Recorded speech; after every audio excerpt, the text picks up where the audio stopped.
Alors, serait-ce le début de la fin pour le gouvernement ?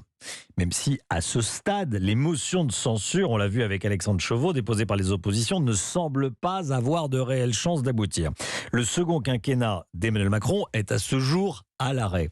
Arthur Delaborde avec nous. Bonjour Arthur. Bonjour à tous. Service politique d'Europe 1 également. La Première ministre apparaît, c'est le moins qu'on puisse dire, très affaiblie politiquement. Effectivement, Elisabeth Borne avait fait du compromis son fil rouge à Matignon. Résultat, elle a mis l'ensemble des syndicats dans la rue et l'accord qu'elle a noué avec les Républicains n'a pas porté ses fruits à l'Assemblée. Ses opposants l'appellent déjà à la démission et sa place à Matignon fracture aussi la Macronie. Le président va donc tenter de reprendre la main, mais désormais Emmanuel Macron semble n'avoir face à lui que de mauvaises options.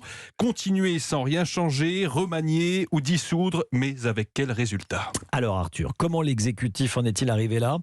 Est-ce qu'on en sait plus sur les coulisses de cette décision qui a été de recourir au 49.3 ? Eh bien, poids lourd de la Macronie assure qu'en réalité, deux hypothèses ont été étudiées ces derniers jours.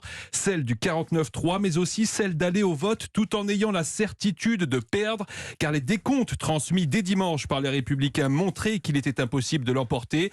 Pourtant, publiquement, les principaux responsables du camp présidentiel ont multiplié les sorties pour assurer qu'il y avait bien une majorité pour voter cette réforme.